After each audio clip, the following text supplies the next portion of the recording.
Movie की शुरुआत होती है दो अच्छे दोस्तों से, विक्टर और वसीम। दोनों एक फाइटिंग रिंग में मौजूद होते हैं जहां लोग पैसे लगाकर फाइट देखते हैं। विक्टर एक खास शख्स है, वो देख नहीं सकता लेकिन उसके महसूस करने की ताकत कमाल है। उसे रिंग में चल रहा हर एक मूवमेंट महसूस हो जाता है, कौन जीत रहा है और कौन हार रहा है, सब कुछ। इसी दौरान वसीम के पास उसके बड़े भाई का फोन आता है। उसका भाई कहता है, हमारे ड्रग्स के काम में तू भी आ जा, पैसा ही पैसा है। लेकिन वसीम ने ये सब गंदे काम छोड़ दिए थे और वो अपने भाई को सीधा मना कर देता है। बट इस बात पर उसका भाई बहुत गुस्सा हो जाता है और गुस्से में कुछ गुंडे भेज देता है उसके भाई को मरवाने के लिए। जैसे ही वो गुंडे वसीम तक पहुंचते हैं, वो सीधा उसे आकर मार डालते हैं। उसका दोस्त विक्टर वहां खड़े रहकर सब कुछ सुन रहा था, महसूस कर रहा था, पर कुछ भी कर नहीं पाया। अगले दिन जब पुलिस साइट पर आई तो विक्टर ने उन्हें सब कुछ बता दिया।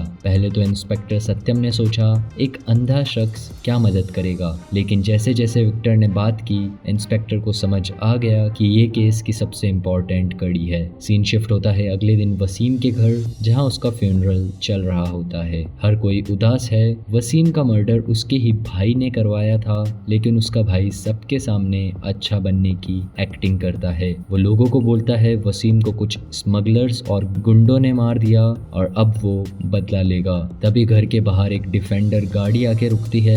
विक्टर, जो कि देख नहीं सकता था लेकिन छूकर सब कुछ पहचान लेता था, वो तुरंत महसूस कर लेता है कि ये गाड़ी वही है और ये वही आदमी है जो उस दिन वसीम के मर्डर के वक्त वहां मौजूद था। क्योंकि विक्टर एक परफ्यूमर था, उसकी स्मेल से पहचानने की पावर कमाल थी। उसे समझ आ गया था कातिल इसी घर के अंदर है। विक्टर तुरंत अपनी गर्लफ्रेंड ईशा को फोन लगाकर सब कुछ बता देता है। फिर वो घर से बाहर निकलकर पुलिस को इन्फॉर्म करने जा रहा था, लेकिन उससे पहले रसल के गुंडे विक्टर को उठा लेते हैं। विक्टर को गुंडों ने उठा लिया था।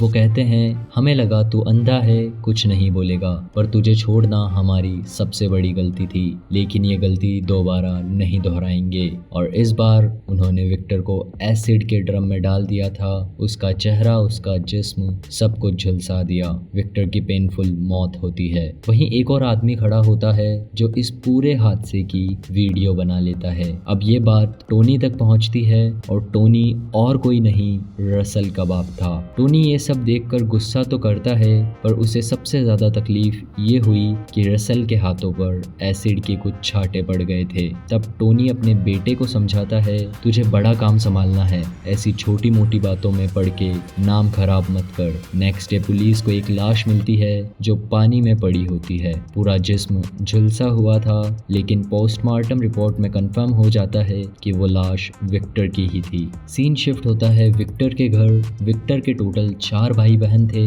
सबसे बड़ा भाई जॉर्ज, दूसरे नंबर पर मार्को, फिर नैन्सी और सबसे छोटा भाई विक्टर। लेकिन उनका भाई मार्को सौतेला भाई था। दादाजी उन्हें कहीं से उठा कर लाए थे और खुद का नाम मार्को दे दिया। ये फैमिली भी गैंगस्टर बैकग्राउंड से थी और उनकी पहचान काफी ऊपर तक थी। अक्सर दुश्मन इनसे टकराते रहते थे, इसलिए फैमिली ये डिसाइड करती है कि जो भी प्रॉपर्टी बची है वो जॉर्ज और नैन्सी के बीच बांट दी जाए। दोनों की शादी हो चुकी थी और उनके बच्चे भी थे, और बच्चे आपस में यही बात कर रहे होते हैं कि अगर मार्को चाचा को पता चल गया कि विक्टर अंकल मर गए हैं तो वो सबका एंड कर देंगे। वो वैसे ही थोड़े डेंजरस टाइप के हैं। फिर जब मार्को को विक्टर की डेथ का पता चलता है तो वो उसके फ्यूनरल में आकर कसम खाता है, जिसने भी मेरे भाई को मारा है मैं उसको छोड़ूंगा नहीं। फ्लैशबैक में हमें दिखाया जाता है कि विक्टर देख नहीं सकता था, लेकिन मार्को उसका हर तरीके से ख्याल रखता था। चाहे विक्टर को सिगार पीनी हो,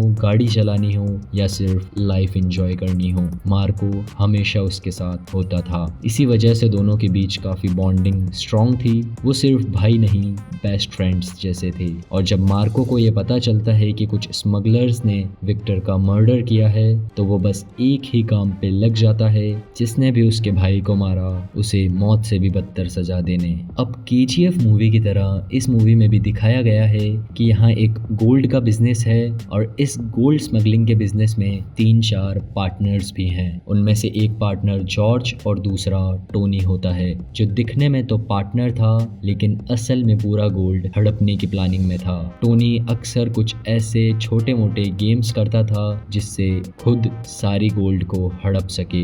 एक दिन टोनी एक पोर्ट डील करता है जहां 90 केजी गोल्ड आने वाला था, लेकिन उसने कस्टम वालों को हिंट दे दिया और बोल दिया कि ये इलीगल गोल्ड है ताकि पूरा माल पकड़ लिया जाए। पर असली प्लान ये था कि गोल्ड टोनी के पास ही चला जाएगा। अब जब ये सब बातें जॉर्ज को पता चलती है तो उसे कहीं ना कहीं शक होने लग जाता है कि उन्हीं के पार्टनर्स में से कोई एक है जो ये सब कांड कर रहा है। लेकिन इससे पहले कि जॉर्ज किसी रिजल्ट पर पहुंचता, देवराज नाम का आदमी उसके पेट में चाकू घोंप देता है। किस्मत से जॉर्ज बच जाता है और अब जब ये बात मार्को को पता चलती है तो उसका गुस्सा फट पड़ता है। पहले उसके भाई को मारा गया और फिर उसके बड़े भाई को भी मारने की कोशिश की। मार्को को यकीन हो जाता है कि कोई अपना ही है जो अंदर से सारा गेम खेल रहा है। दूसरी तरफ एक यूट्यूबर जिसने इलीगल रिंग फाइट का वीडियो रिकॉर्ड किया था, वो इंस्पेक्टर सत्यम के पास जाके उससे फुटेज दिखाता है। सत्यम के पास अब विक्टर के मौत का सबूत होता है,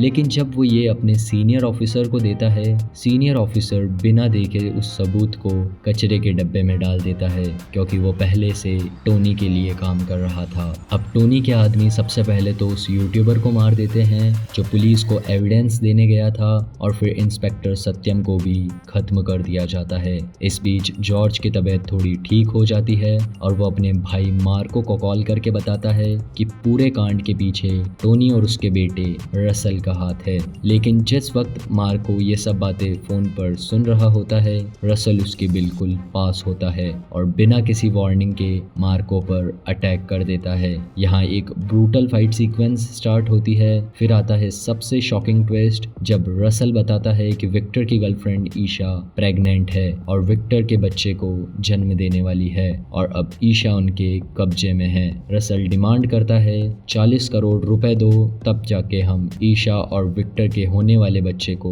जिंदा छोड़ेंगे। अब यहाँ से कहानी मार्को के लिए और भी ज्यादा पर्सनल हो जाती है। मार्को के लिए अब ये सिर्फ बदला नहीं, परिवार की बात बन जाती है। रसल वहाँ से निकल जाता है बट मार्को कुछ कर नहीं सकता था क्योंकि उसके पास ईशा की लोकेशन नहीं थी। इसलिए वो सबसे पहले तो देवराज को पकड़ता है और उसे एक गैस कंटेनर में बंद करके धमकी देता है, 15 मिनट में सच बोल नहीं तो तुझे जिंदा जला दूंगा। डर के मारे देवराज सब कुछ सच बता देता है कि ईशा को टोनी के एक सीक्रेट अड्डे पर रखा गया है। अब मार्को सबसे पहले तो कंटेनर को ब्लास्ट करके देवराज को मार डालता है और डायरेक्टली टोनी के अड्डे पर निकलता है जहां 50-60 से भी ज्यादा आदमी होते हैं। लेकिन मार्को सबको तोड़ फोड़ के एक एक को धूल चटाते हुए आगे बढ़ता है। मार्को का एक्शन फुल रेज में होता है। वो छत पर पहुंचता है ईशा को बचाने के लिए, लेकिन वहां कोई और ही लड़की होती है। पीछे से टोनी आता है और बोलता है, तूने मुझे इतना चूतिया समझा है क्या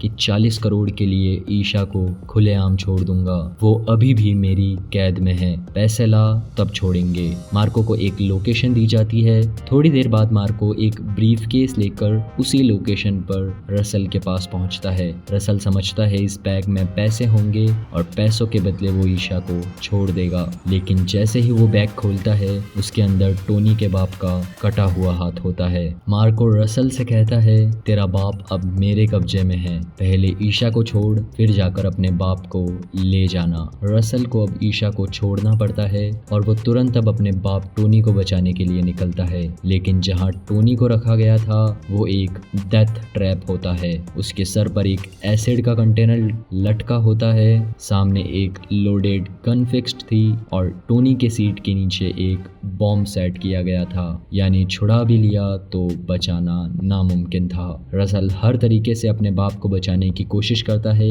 लेकिन जैसे ही वो सीट से उठता है बॉम्ब ब्लास्ट हो जाता है। टोनी लिटरली टुकड़ों में उड़ जाता है और रसल की आंखों के सामने उसके बाप को मार दिया जाता है। इसके बाद रसल का दिमाग हिल जाता है। उसका गुस्सा अब सिर्फ रिवेंज नहीं जुनून बन जाता है और वो सीधा अपने सौतेले भाई साइरस के पास पहुंचता है। साइरस जो उससे भी बड़ा हरामी इंसान था। वो बदला लेने में विश्वास नहीं रखता था, बल्कि बदला लेने के लिए पूरी फैमिली को मिटाने में विश्वास रखता था। जैसे ही उसके पास खबर पहुंचती है कि उसके बाप को मार्को नाम के एक आदमी ने मार दिया है, वो अपनी पूरी आर्मी लेकर निकल पड़ता है मार्को को जान से मारने के लिए। और पूरी आर्मी मतलब 250 से 300 गनमैन्स जो फुल गैंगस्टर मोड में थे वो लोग मार्को के घर पर अटैक करते हैं और यहाँ शुरू होती है एक बियॉन्ड ब्रूटल मस्कैर यानी हत्याकांड। किसी को गैस टैंक के नीचे दबा कर मार दिया जाता है, किसी को बॉम्ब से उड़ा दिया जाता है और किसी को गोली मारकर छन्नी छन्नी कर दिया जाता है। औरत, बच्चे, बुजुर्ग किसी को नहीं छोड़ा जाता। पूरा सीन एक तरीके से सिविलियन जेनोसाइड लगता है। मार्को अपने आंखों के सामने अपने हर एक परिवार वालों को मरते हुए देखता है और एंड में साइरस सिर्फ एक ही इंसान को जिंदा छोड़ता है, मार्को को, ताकि वो हर दिन हर पल अपने दर्द को महसूस करते रहे। लेकिन यही साइरस की सबसे बड़ी गलती होती है, मार्को को जिंदा छोड़ना, क्योंकि मार्को सिर्फ एक छोटा मोटा गैंगस्टर नहीं था, वो एक पुरानी दुनिया का ट्रेंड किलर था और अब उसका दर्द, उसका गुस्सा एकदम लेवल से बाहर जा चुका था। मार्को उसी वक्त नहा के सूट बूट में तैयार होके सीधा पहुंचता है साइरस के अड्डे पर। साइरस के आसपास होते हैं उसके डजन्स ऑफ गार्ड्स, लेकिन मार्को सबको खत्म करने के लिए रेडी होता है और यहाँ शुरू होती है एक धमाकेदार फाइट। लेकिन सीन तब टर्न लेता है जब मार्को के हाथ लग जाती है एक मशीन गन और फिर क्या, एक एक करके वो सबको फोड़ता जाता है बिना रुके बिना सोचे। गोलियां चलती है, चीख सदमा सुनाई देता है और सिर्फ लाशें रह जाती है। एंड फाइट में साइरस के हाथ लग जाता है विक्टर का बेटा, जिसे वो एसिड में फेंकने वाला होता है। लेकिन तभी मार्को का अल्टीमेट रेज ट्रिगर होता है और वो एक ही बार में, एक ही झटके में साइरस की गर्दन अलग कर देता है और इसी के साथ विक्टर के बेटे को बचाकर वो वहां से निकल जाता है। मूवी यहीं खत्म होती है, लेकिन पोस्ट क्रेडिट सीन में दिखाया जाता है 5 साल निकल चुके हैं। हम देखते हैं विक्टर का बेटा अब बड़ा हो गया है, मार्को उसके साथ टाइम स्पेंड कर रहा होता है और एक शांत जिंदगी जी रहा होता है। लेकिन कहीं दूर से आती है ब्लैक SUVs और उनमें से निकलता है एक नया पावरफुल विलन। ये क्लियर हिंट था कि मार्को पार्ट 2 जरूर आएगा और इसी के साथ ये मूवी यहीं खत्म होती है। तो दोस्तों, ये थी फुल ब्रूटल रिवेंज स्टोरी। आपको इस मूवी का कौन सा पार्ट सबसे धमाकेदार लगा, कमेंट सेक्शन में ज़रूर बताएं। और अगर आप चाहते हैं कि मार्को पार्ट 2 का एक्सप्लेनेशन भी सबसे पहले इसी चैनल पर आए तो लाइक, शेयर एंड सब्सक्राइब करना ना भूलें। मिलते हैं एक और इंटरेस्टिंग, ब्रूटल और धमाकेदार मूवी एक्सप्लेनेशन के साथ। तब तक के लिए टेक केयर, कीप वॉचिंग।